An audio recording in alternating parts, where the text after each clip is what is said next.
Hey, what's going on? Derek Stupski here from rapidsales.io, done for you sales management company. In this video, I want to share with you something that has absolutely changed the game. If you are a leader, a business owner, a manager, and you want to get the most out of your A players and turn your B players into A players and even get your C players to start performing at a B level. So let's cut right to the chase. One of the things that we have found to be the biggest motivators is being able to set proper expectations. Now, I know that sounds so cliche, and every other manager and every other guru out there has probably told you you have to set proper expectations, but I want to break down to you exactly what it is that we do to allow our A players to go out and make decisions and have autonomy and have independence and continue to drive the companies forward, and how we also can help the people who are not performing at an A level eventually get there so that we can set a culture of high expectations and a culture of high output and high results. So the key to doing this is what everybody wants to know: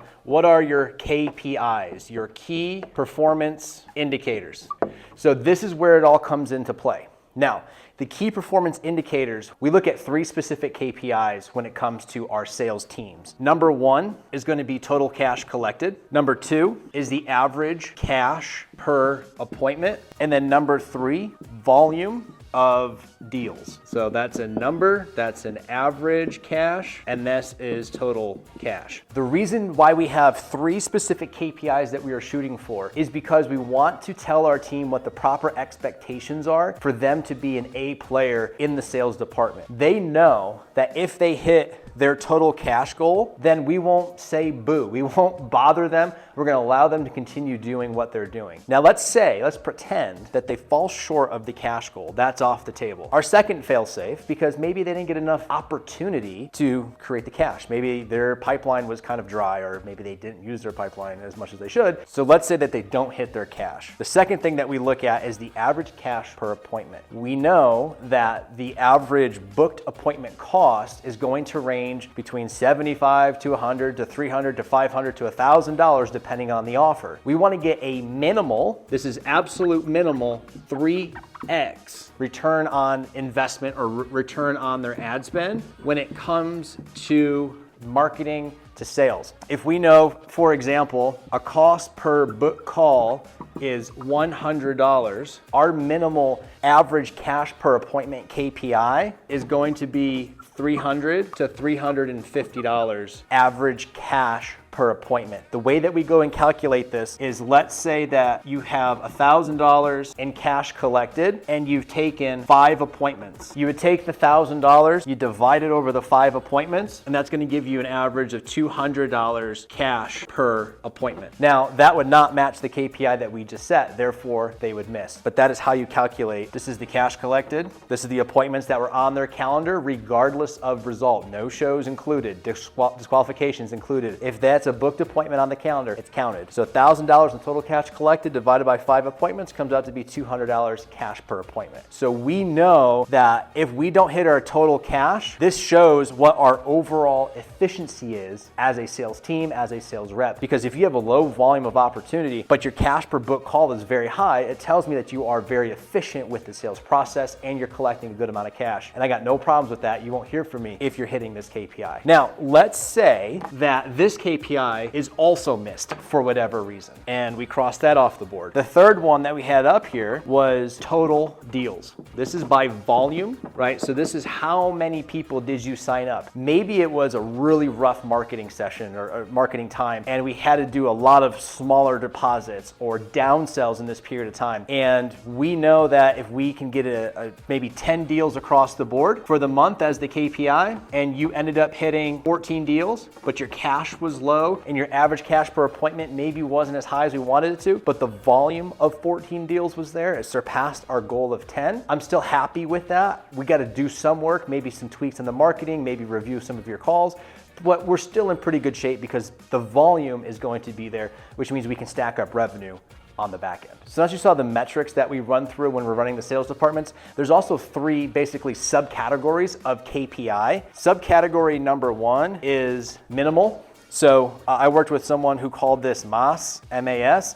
which was the minimal acceptable standard. If you're in grade school, you're talking, you're a C- student. It's like you're not failing, but we probably should get our grades up because that's really not gonna cut it in the long run. Number 2, this is our second tier, and this is my on par, which means that you are hitting your expectations. So this is your basically a B player at this stage. So you're not hurting the team, you're also not like accelerating the team, but you're steady. And we know what we're gonna get out of you each and every month. And then our third one, which is set the standard. This is our A players. So these are people who are absolutely crushing it, and they lead the team, they show the team what's possible, and they show how efficient that they're working. It's everything that you want out of your sales team. Now, when we're looking at our KPIs, let's go back to them really quick. So if we recall, it's cash per appointment, and then total deals closed. Each one of these subcategories has their own set of KPIs. So for cash, this might be 20K for the month. But for on par, where we know that you're a decent player, a B player, that might be 45, and then setting the standard would be 60K or higher cash collected for the month. Now, this is gonna vary based on offers, etc. These are just arbitrary numbers. Now, when we look at our cash per appointment, this might be 275, 300, and $350, right? So go back if you want to see that equation again, but it's total cash collected divided by how many appointments were actually on the calendar, regardless of result. Then we also have our deals. So our C players, minimal KPI might just be hit 8 deals for the month. Our B players are hitting 12, and our A players are hitting 15 plus. So now we can look at it and say, okay, where are we efficient? Who is the top performers on the team? And we might get a scramble of different types of KPIs as well. So you might get someone who comes in, closes 60K, probably hits that 350, but only closes 10 deals, so they actually find themselves in between number 1 and number 2. To me, that person is still graded as an A for that month. Now, all of our KPIs, I should have mentioned this earlier, all our KPIs are evaluated month to month and by the quarter, okay? So you can extrapolate your monthly KPIs by 3, kind of get your quarter breakdown from there. But if we have someone who is hitting their KPI in cash, maybe they become a B player, they hit $52,000 in cash collected, which puts them over the 45K threshold. I'm not saying anything to them besides keep going, you're doing a great job. Is there anywhere that you need support? Now, if they hit 20K and maybe they're like 250, so they don't hit the 275 mark and they closed like 6 deals, we're gonna have to keep an eye on them. They know this already, like it's very transparent on where you fall and what the expectations are of each tier. So if they fall into this category, they know that they're being watched carefully because back-to-back C performances, they know that that is going to equal a performance improvement plan as well as lowered status on the calendar. If you are back-to-back months as a minimal acceptable standard player, you get put on a performance improvement plan, and then you also lose your status on the calendar. So your priority drops, therefore you won't see as many calls because we want to lower the volume while we're working on things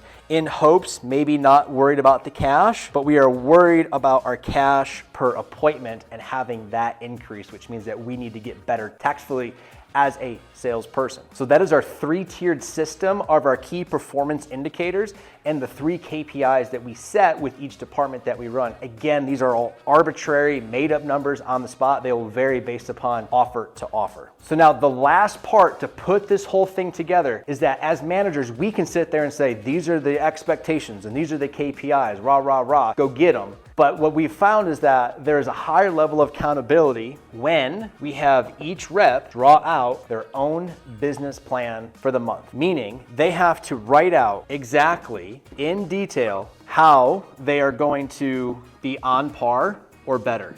And so they have data that they're working off of. They know what lead flow looks like. They know what schedule rate looks like. They know what show rate looks like. They know their close rate, their average cash per appointment. They have to reverse engineer it. They set their goal of on par or better. Most of the time what they do is they will do a personal income goal. That's how they reverse engineer. Maybe they're getting paid 10% commission, so they want to collect $100,000 this month so that they can make $10,000 in income. They will start with that and then they will go to the data and they know maybe they're closing at 32% and how can they get better and more efficient at closing. Maybe their show rate has been 44%, which is not very good, but they're going to work hard on getting that show rate higher because when they get the show rate higher, they're going to get 5 more appointments across costs, every other week or whatever it might be, 10 more appointments for the month. And if they're closing at 40%, well, that's 4 more deals. And that puts them in range to hit that 100K cash collected, that 10K income goal that they're shooting for. So the business plan is a detailed report from top to bottom as basically what they're going to execute on for the month, areas that they're going to keep the same, areas they're going to improve, how they're going to improve it, making sure that they are committing to the actions that will lead to the particular outcome that they desire to hit. Because it's far easier to hold someone accountable based upon their own plan as opposed to you sticking a finger in their face and saying, this is exactly what you're going to do. Yes, that can work, but we have found it empowers more independence, more creativity, and higher output when we can hold people accountable to their own business plans. So if you're a business owner, manager, looking to get into leadership, hopefully you found this video somewhat entertaining, somewhat educational, and you got some good takeaways from how we like to implement our key performance indicators, setting proper expectations, but putting the ball in our sales reps' court so they know exactly what actions they need to take, how much action they need to take to make sure that they are not only meeting KPIs, but exceeding them and hitting their own personal income goals. If there's any questions, leave comments below, ask away. I'll be more happy to answer them for you. Until then, I'll see you on the next video.